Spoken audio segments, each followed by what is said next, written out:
All right, we'll see how this goes. Streaming off my hotspot today because I am having connectivity issues again. I just don't know. I don't know if that will ever be resolved, unfortunately. Um, I will be in and out for a few minutes making coffee. Um,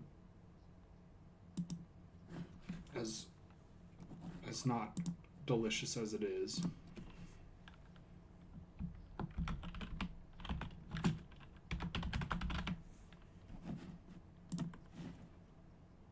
Okay.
We're almost back.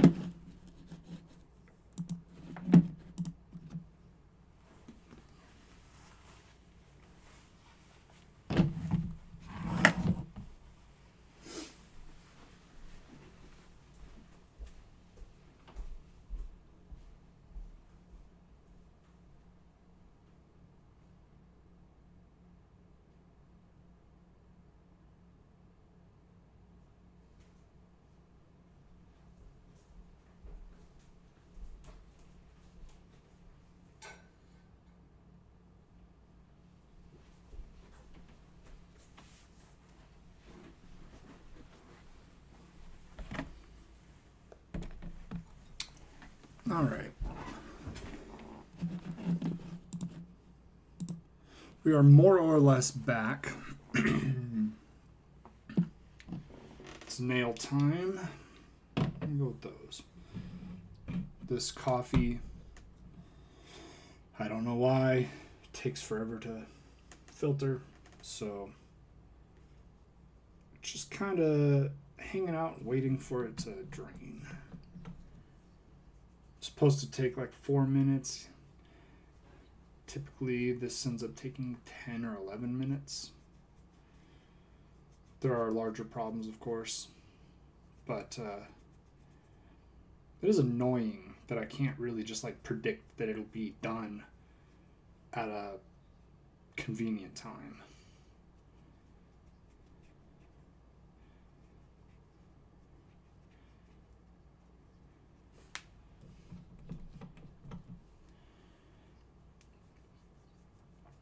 I do have good news. Wow, it's dropped 26% of the frames.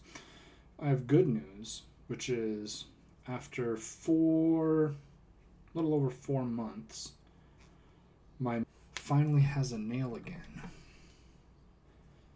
I got my finger caught in the rollers at work, which I do not recommend. Just first week of work, I think, wasn't really sure what all I was supposed to be doing or what was right, what was wrong, as far as like how seriously to take package stuff. And so I reached for a package that was going past me thinking, I need to grab this. Finger slipped off the package right down in the metal rollers, and it really, really messed up the tip of my middle finger. And happily, we're on our way back to having a full nail. Yeah, that sucked. It's never fun to lose a nail of any kind, but when it's on your hand, like when it's on your foot, because I've lost toenails before. You know, you drop something heavy on your foot, or I went to a concert wearing shoes that were too small and killed my big toenail, which is an embarrassing way to lose a toenail, in fairness. At least when it's on your feet, you can hide it, right? You can put shoes on and cover up the nails so that people don't have to look at them. When they're on your hands, I mean, I still painted the nub, basically, right? I painted what was there, tried to make it look presentable, but I don't think, in fairness, I don't think people noticed, right? Like, it's something I care about because I think it looked bad, but I don't think anybody else cared about it or even saw it, probably. So it's purely for me. But that's okay. You know, it's alright to do things that are purely for yourself. Much as growing up in the church will tell you that it isn't. Alright. Nails are clean, prepared, ready to go.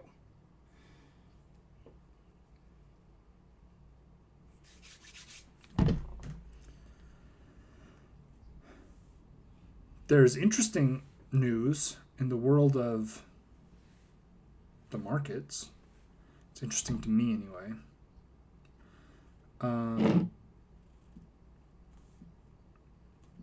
Bitcoin is down under 70,000, which is significant. Full disclosure, I no longer have any sort of position in Bitcoin. I did own a little, like, I don't know, 0.004% of a Bitcoin at one point. But I sold that a while ago. I actually made money, which most people do not, so I count myself fortunate. But I got out. I thought, it's gone high enough. And so now it's just kind of funny to me, because I'm no longer invested, to watch the, I would say, inevitable decline of Bitcoin. Not that there will never be a reason for there to be Bitcoin. Like, I think that it probably has some sort of reason to exist. You can talk about international money transfers. There are use cases that are real, but so much of it is just like, here's a way to do scams or buy drugs on the dark web, right? And it's sort of like the .com thing. My coffee is finally drained. It's been 20 minutes. But it's kind of like the .com era, where having a website was a useful thing, right? It's not like it was meaningless to have a website, but it wasn't a reason for your for your valuation to triple overnight. And I think that's kind of what Bitcoin is. Same thing I feel about AI, right? There's a case for it. There's a way to use it, but in no way does it justify the sort of hype around it. I'll be back.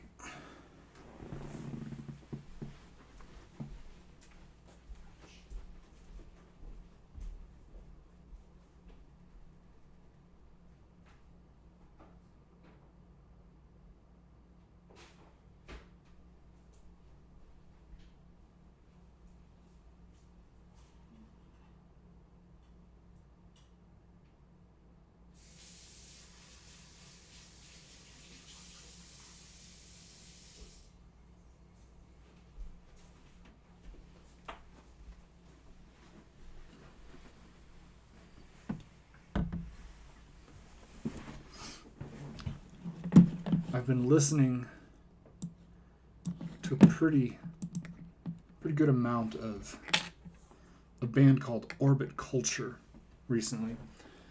They are Swedish, I think. I'm trying to decide what to do for my primary, my secondary.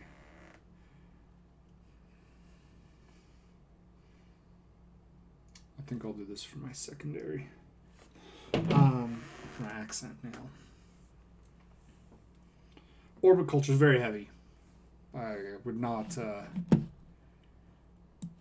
recommend them to everyone, but I enjoy them a lot. I really enjoy a good, fast double kick with some swing, because there are a lot of really fast drummers out there, but sometimes you feel like there's not a lot of artistry behind the speed, right? And no offense to those guys and what they're doing. I mean, there are people who are really into just purely fast, technically solid, like drumming. That's fine. It is kind of cool to see how fast people can actually go. It's really astonishing. But I just like it to be a little more musical. And I often feel like that pure speed loses some of the feel, right? At least for me. So I know there are drummers who can do like 180 beats per minute, and that's very, very impressive. But that's not what I'm purely looking for, right? But I do enjoy a good, quick double kick, that sort of machine gun blast, as the music writer would put it. I do like it. Now, there's a really solid chance I'm not going to finish my nails on stream, just because of the time it takes them to dry. But I wanted to get a fresh coat down because they've been looking a little ragged the last few days. I don't. I wish I had the time, which I could find it, right? But I wish I had the money also to just, whenever my nails started to get chipped, to just repaint. And I have a lot of nail polish, but I do not have the freedom to just say, there's a chip, I'm gonna repaint. Generally I try to give them about 2 weeks, unless there's an event or something. I understand there are still a lot of people who think men painting their nails is strange or effeminate, whatever. And that's as may be. But I would prefer that you think I'm effeminate and not effeminate and sloppy, right? I want to make sure that my nails look good when I'm going somewhere that there might be people looking at me.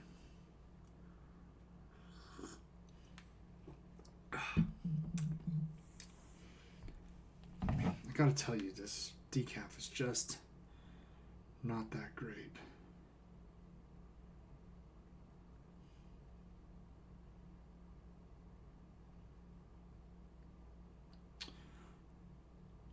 Well, my wife might be home earlier than expected.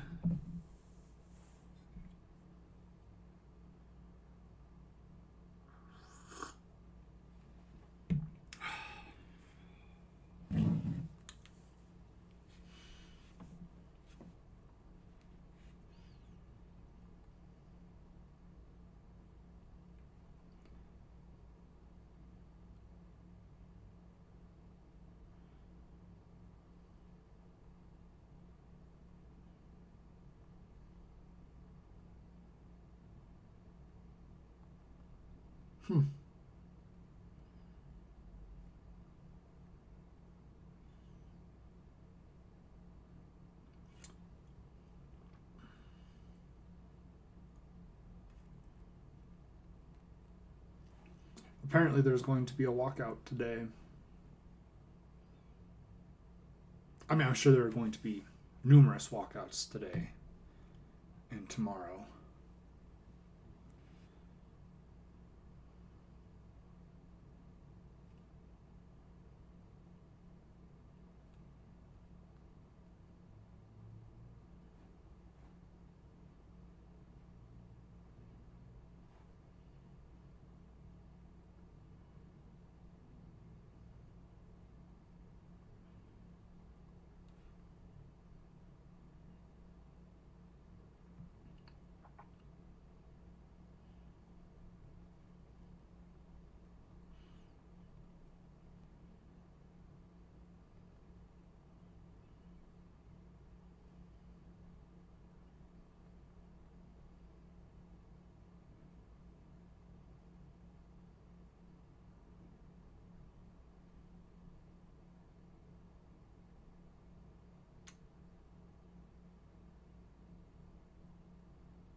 Oh, why does it happen? Why does it happen to me?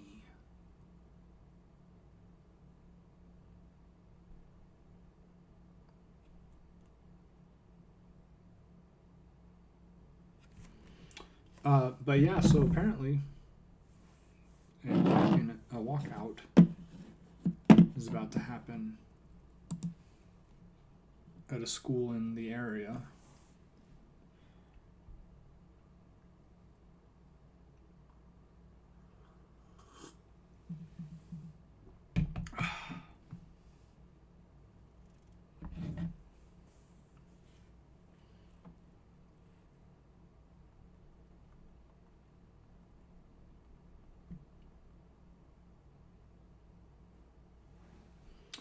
Teachers are not allowed to show support for the walkout, which, on a practical level, kind of makes sense. Like, yeah, I mean, you don't want kids thinking that they can just leave school whenever they want.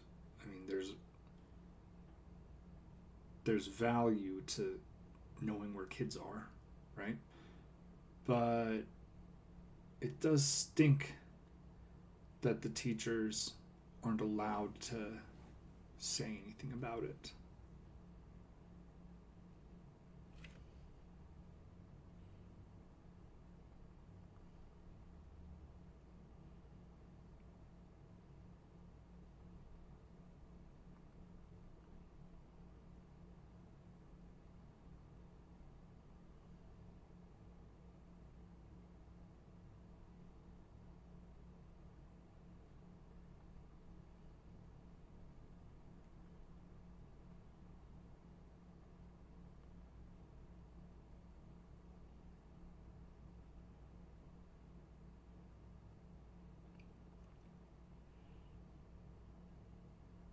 All right.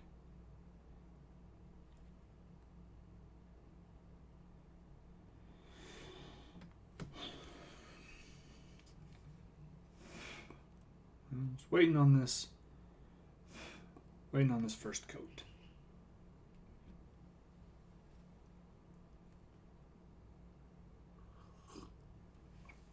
Hot. There's a little bit of a tincture in the coffee, which doesn't affect the flavor much. You do notice it, but it's not particularly objectionable. It's basically MCT oil flavor, right? But it's nice. It's I, not to brag, I consume a decent amount of cannabis in my personal life, but not a lot of flour. And it's not because I don't like flour, really. It's just it's so much less convenient. Yeah, I live in a state that's legal. What do you know? No, but I do like flour, but I don't smoke inside, and I'm not really sure if we're allowed to smoke outside on the property that we are renting, right, as part of the tenant agreement. So I still do, but it's not like I'm sitting out there with the J. It's like you step outside, get a couple puffs, and then step back inside. Concentrates are just so much easier. I know people suggest that if you aren't smoking flower, you don't get the entourage effect, as the bro science goes. I don't know if that's true or not. I tend not to trust vibe science, but I could see there being something to the idea that you're not getting all the compounds. I could see that would make some sense. But it's just not that convenient. And I like the smell of flour. I don't so much like the smell of the smoke or on clothes. So, it's also just so much more stealthy to vape or do an edible or something. People don't have to smell it if they don't like the smell. My partner's mom grew up in a home that was drug filled and not appropriately supportive, emotionally or parentally. So she has a really negative association with the smell, and that's fair enough. So I don't have to inflict it on people, but I like the smell of freshly trimmed and prepared flour.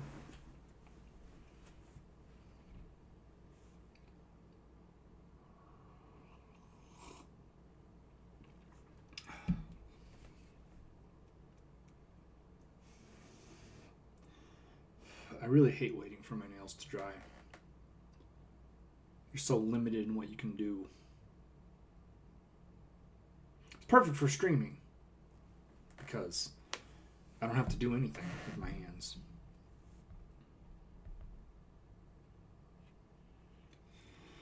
Everybody wants to be a professional streamer, and that is not really an exaggeration. That is the like career plan of a good number of the students in high school these days.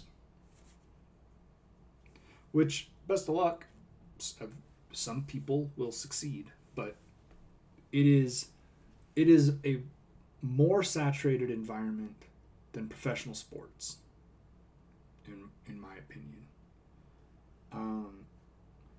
There's just so many people who want to do it.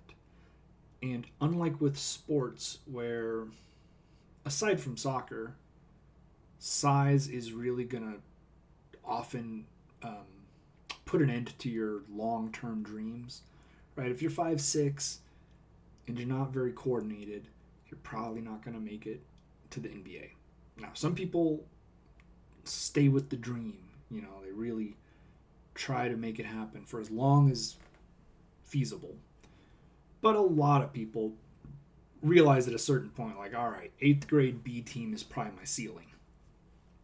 Time for me to get into something else, right? So there are still a lot of people who want to play professional sports, but there are some sort of like hard no's, I guess, that keep people from pursuing it at a professional level.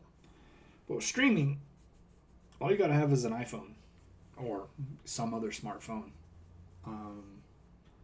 I have a $100 webcam, right? I asked around what a good streaming webcam would be in like 2018. A lot of people use DSLRs as their stream, and you have all the gear that hook it all up. I am not that fancy. I have a $100 USB camera and a decent mic under $100. I think maybe even under $50 when I got it. And a pop filter. That's, and a ring light. So like my whole setup is $200 maybe. Of course, the PC. But aside from that, which I did not buy for streaming purposes, my whole setup is like $250. And you don't have to have any talent. You don't have to have any ability. You don't have to be good at video games. It helps if you have charisma. It helps if you're good at marketing. But you don't have to be a certain height or be able to jump high. You just have to get on the camera. And you don't even have to be on camera to be a professional streamer. So the barriers to entry are very low. It's just that the barriers to success are as high or higher than professional sports because there's so many people. There's only so many people to watch these people. it's genuinely, it's one of the reasons I do not like work harder to make my stream professional, highly polished. Part of it is I do genuinely value just like, I want people to stick around because they are interested in what I am saying, not because I have good production value, right? I'm not constantly trying to get your attention, and I think there are people who appreciate that. And so that's part of it. Part of it is also I really don't want to like work really hard on a professional looking channel, spend a bunch of money, have an editor, have graphics and like cutscenes and transitions. I don't want to worry about doing all of that to get the same number of views I currently get. Right? And I understand the argument, sort of the dress for the job you want sort of argument of like, well, if you don't have good production value, if you don't have good audio, if you don't have, on-screen graphics or on-screen, people won't watch you. Right? I understand that. So you need to have the professional setup to make people think that you're a professional, and then they'll give you their time. I understand that aspect of it, but there are a lot of people, far more people than I know, because I haven't seen their channels, because it makes the point that I'm making. But there are a whole lot of people who have all of the correct bells and whistles, right? The accoutrement, and they get the same views I get. And that's a bad place to be, because I get no views. And I'm not saying that to be bitter. I'm not trying to whine. It's just a fact. I just don't get very many views. I don't cater to viewers. I don't really make the effort to put my channel out there and retain eyeballs. But there are people who do those things and have 0 viewers. And I don't want to be one of those. Right? If people look at my channel and see I have no views, I want them to know it's honest. It's no views because I'm not doing the promo. Is there insecurity in there? Probably.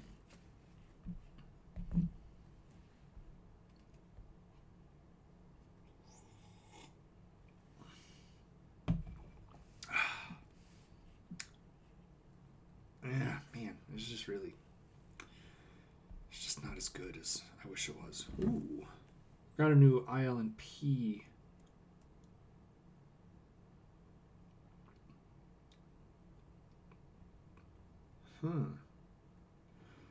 There's a new collection. I love ILNP. And it feels dumb to say that, because ILNP stands for I Love Nail Polish. That's what it means. But I do. I just really, really like their polishes. I think they are phenomenal. They're really pretty. They have really good longevity. And they are... A lot of them you could almost get away with one coat. Right? So they're also fairly economical. And I always want to buy more of them.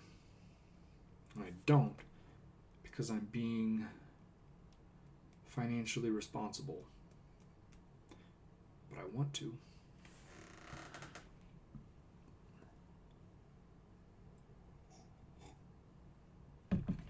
I don't know.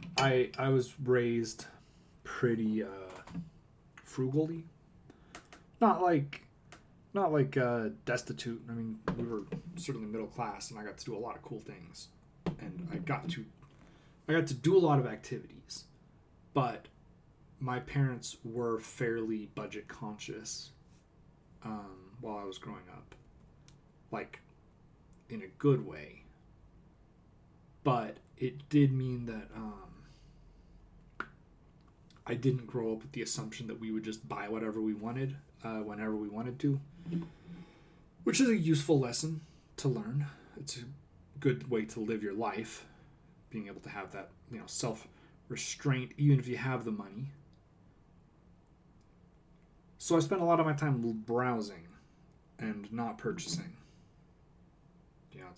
It's still the same rush to look at a thing that is new, that might be nice to have. And then you say, but I don't really need to spend the money on that right now. But it was nice though. That's the life I mostly live. Now, if I have an investment really hit, I might buy a car that's only 2 years old. Or go out and buy a brand new MacBook. That'd be fun. Don't really need a MacBook. I have a MacBook. I have a MacBook and a PC. And both of them are reasonably nice. Within the last 6 years. So they're obsolete depending on who you listen to, but they're not. They run perfectly well. They run the games and stuff that I need them to run. They have plenty of processing power and memory. But I would still like to have a new MacBook that's new and shiny.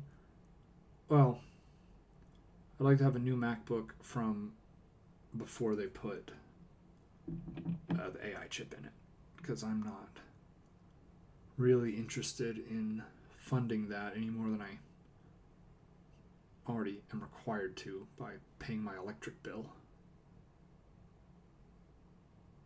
I still, to this day, continue to not engage with or use AI any more than I am.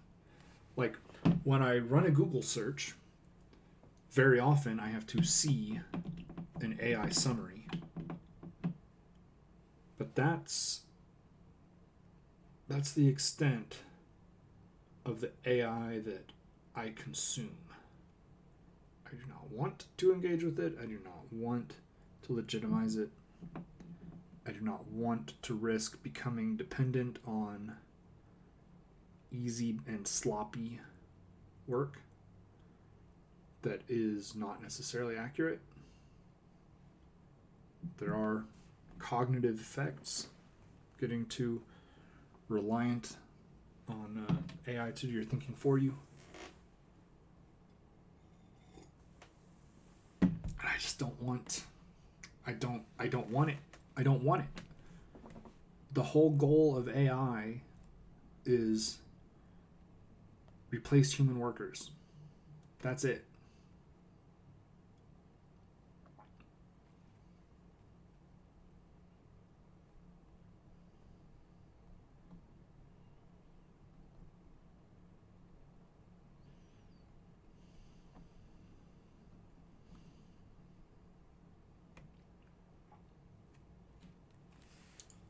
Anyway, everybody who hangs out on the stream knows that I am a strong labor rights advocate.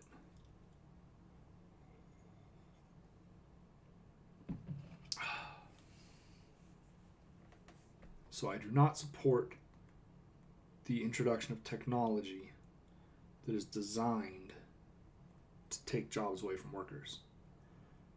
Right? I'll probably wrap up after this, but I'll go on a little bit of a spiel.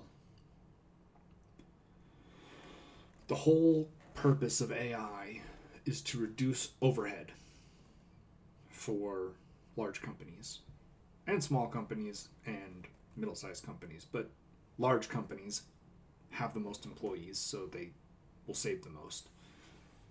The whole goal is to eliminate jobs that are currently being done by people and replace them with AI. Now, there's still sort of a limited realm of jobs that it can replace, but that's the goal. That's the explicit goal, is we want to stop spending so much money on payroll. Right? And so by just on principle, I reject it. Right? Because there's no and then. We're going to replace all these workers with AI. Well, the and then is that, and then we will save money. Now, that's only potentially true, because it's also potentially true that the issues hallucinating AI models cost you more money in the long run than it would have cost to just have human workers who did the work right at least the second time, when they were told to correct it. But there is no and then what for the people that it replaces. What are those people supposed to do, right? Because whatever your job function is at the company you're working at, that might be what you went to school for, right? Depending on the sorts of, the specific job types that get affected by this, right? It could be a job that is a high-skilled job, right? Some sort of coding or developing. But if you get laid off and replaced with AI, that means that the job you went to school for, or are specifically trained to do, or are only qualified to do, it doesn't exist anymore. It's not just that the company you were working for had a bad quarter and laid off some people, and you were one of the people that got laid off. We're talking about a job that, if it can be automated by AI, basically no longer exists. Right? So not only do you not have a job currently, you don't have a future job. You're not going to another company to do the job you were doing before, because they are also using AI to replace the job you were doing at a different company. So where do you go? We can only support so many McDonald's workers. I don't know. I mean, first of all, I don't think it's going to be as widely adopted as people want it to be, right? I just don't think there's that broad of an application. The hype will tell you that it can do anything and it can cook a hard-boiled egg in 2 minutes instead of 6. But it can't. It's limited in what it's capable of. And I think that will be borne out. But there will still be adoption. There have already been layoffs due to implementation of AI. Even if the people who did the layoffs now regret the layoffs because there are still problems with the AI. CEOs are... You would be just as well off having a picture of a CEO making decisions for you. But I digress.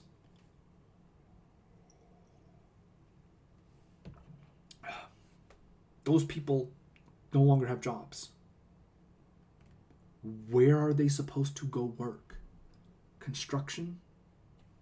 Not everybody can work in construction, right? Not everybody can afford to work a job that's paying a third of what they were making previously.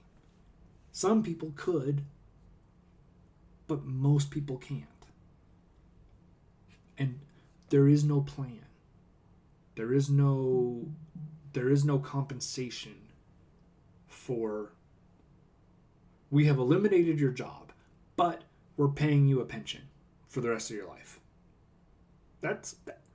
I'd be okay with that, right? Hey, you don't have a job anymore, but your rent's covered. Maybe you can find something part-time, but your major bills you're gonna make enough money residually that you can pay these bills. right?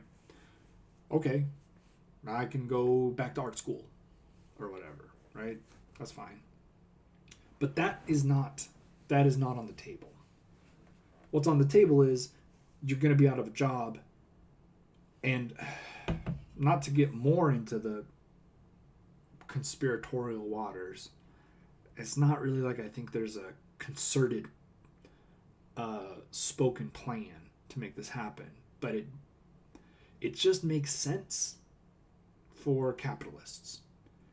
If you have a bunch of people out of work, they are desperate for jobs, which means you can eliminate their power. Right? There are a lot of people who will point to the sort of strength that the workforce had during the pandemic and after, and it really freaked out a lot of rich guys, right? I'm not going to say smart guys. I'm going to say rich guys. But the Jeff Bezoses and the Elon Musks and the Kevin, whatever his name is from Shark Tank, right? These sorts of people saw that labor had some power, and it really made them uncomfortable because they don't want to pay people more. They don't want to. They want to pay people less. They don't want people joining unions. They want people isolated, right? They want people isolated and fighting each other. When there's a surplus of labor, then you can be more selective as an employer, and you can be you can force there to be more competition, right? And when there's more competition for a job, people will underbid each other, right? You could say, well, we're looking at a few candidates. I know your last salary was X. What would you be willing to accept? Right? And if they give you a number, you say, great, we'll think about it. And what that means is people will bargain against themselves because I don't know what the other guys said they'd be willing to take. Right? And so now you basically get to bid on jobs, and they'll go to the lowest bidder. Right? The lowest qualified bidder, let's say. And then you depress wages, which is exactly what they want.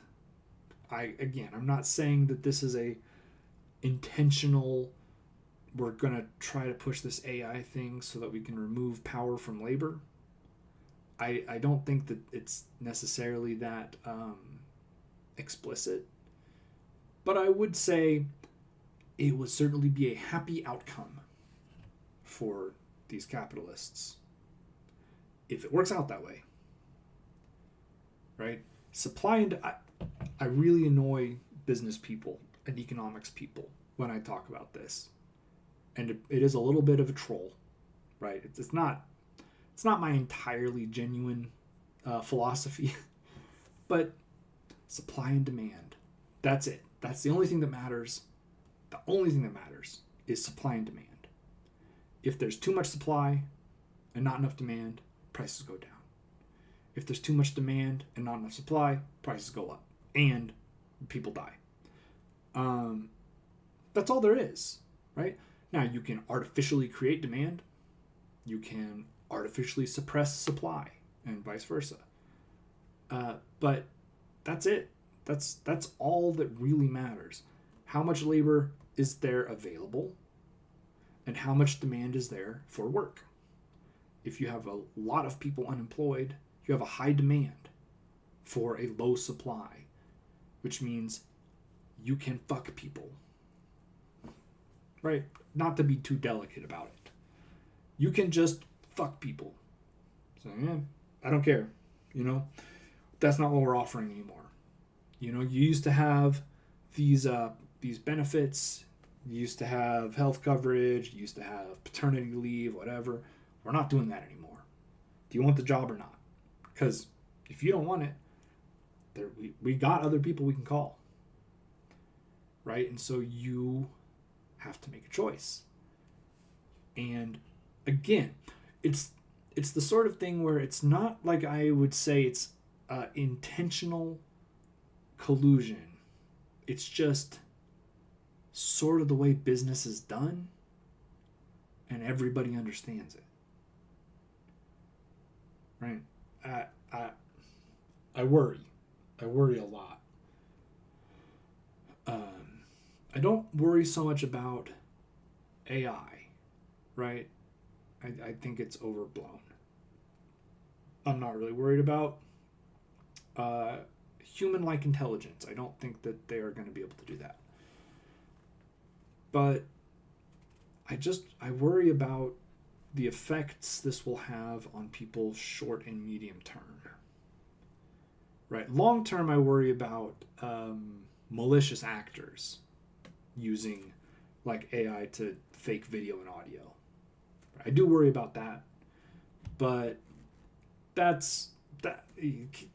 we're past the point of worrying about that. That's happening already. It's just going to get more sophisticated over time.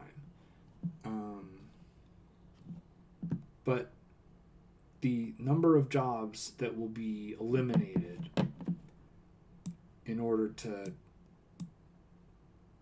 try to justify all the spending that they've done on AI, and look, we're implementing it, we're replacing all these jobs with AI.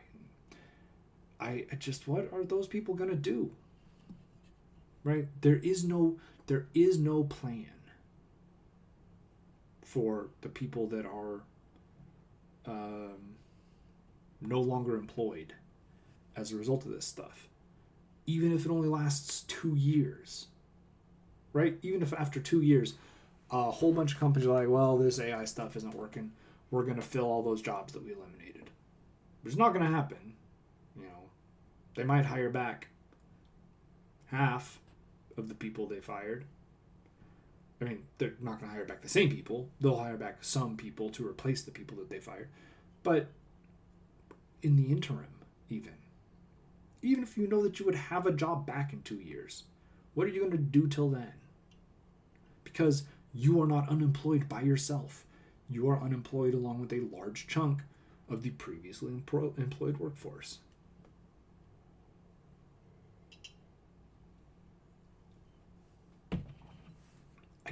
Nobody cares about these answers, really.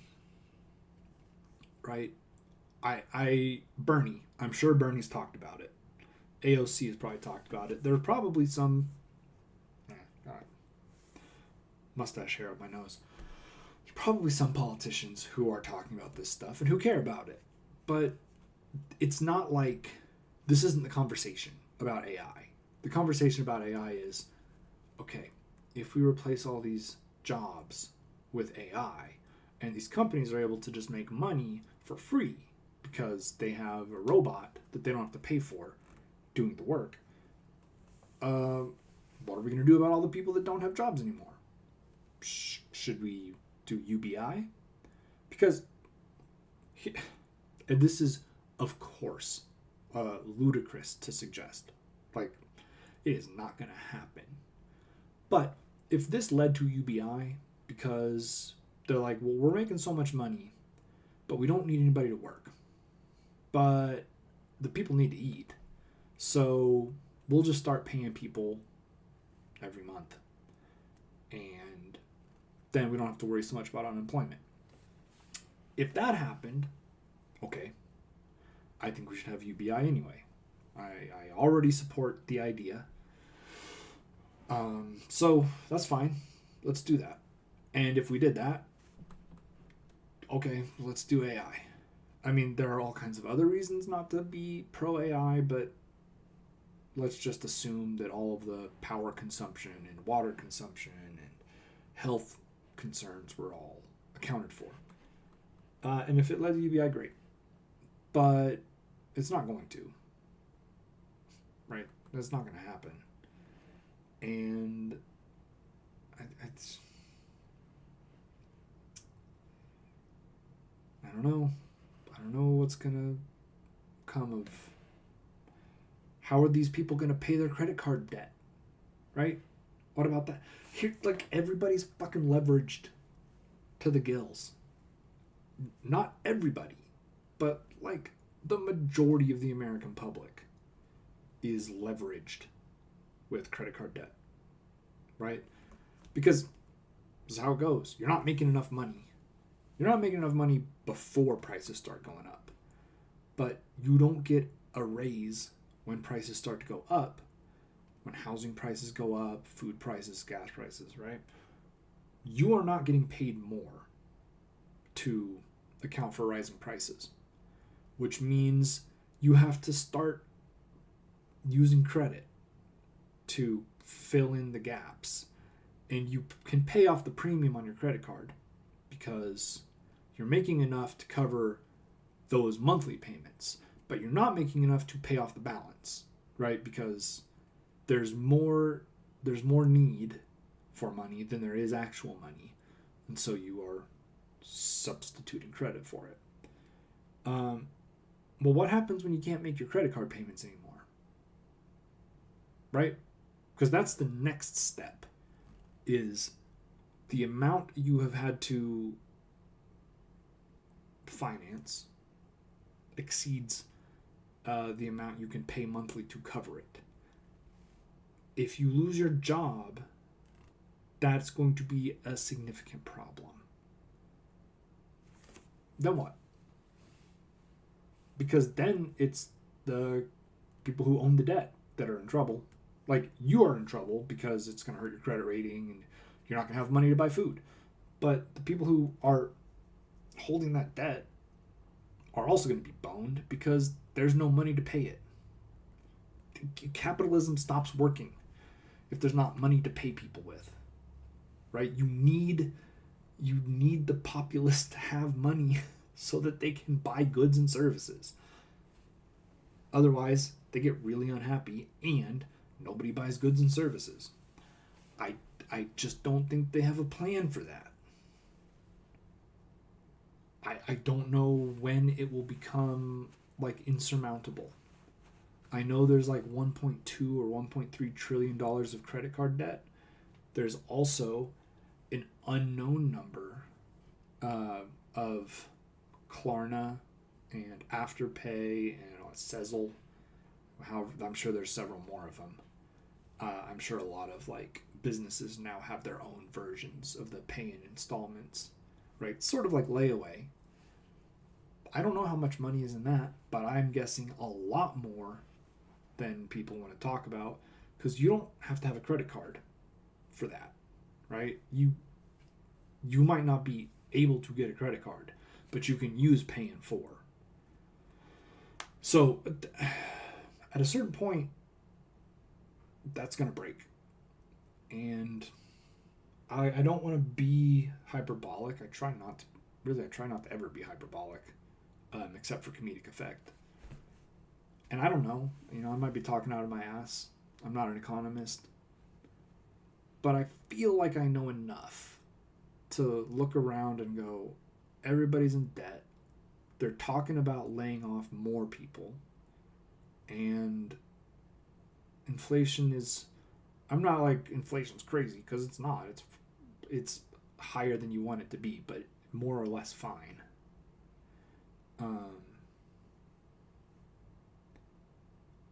But at a certain point, there's just not going to be money to keep things going, and I don't know when that's going to happen. Right? Because what's the plan? You issue everybody a new credit card and say, there's $100,000 on here? Because, I guess fine. But it seems like it would be easier to just give people money. Right? I don't know. These things concern me. And I don't really know that I have a way to deal with them or address them or affect them in any way. But I would say this is not investment advice, but I would say if you're thinking about getting into the market now, well, I guess it is an investment advice in that I'm saying I would not choose now as a time to get into the market. I think it's a very, very expensive time to get in. Stock prices are massively inflated. And I think that there is much more likely to be near to midterm future significant downturn. I think that's a lot more likely than it is that you're going to buy something now that's going to 10x. Right? That would be my own personal thoughts on the market, right? As someone with no qualifications or certificates or anything like that. I just think when you look at stuff, you'd have to spend a lot of money to get even a few shares, and it would have to really take off for you to make more than a few bucks, right? But because prices are so high right now, there's not necessarily much higher they can go, right? Not that they're gonna crater, but like if you buy something at $100, it's probably not able to go to $1,000. You know, it might go to $120, and then you make money. That's fine, but it's an expensive time to get in, and I think that the ship is starting to fill up with water a little bit. Hopefully I'm wrong. Right? I mean, it would be a lot better for a lot more people if I am incorrect about the future and the direction the market's going to go than if I am correct. But I'm a pessimist. And I don't think I'm wrong. But I do think I'm calling it for the day.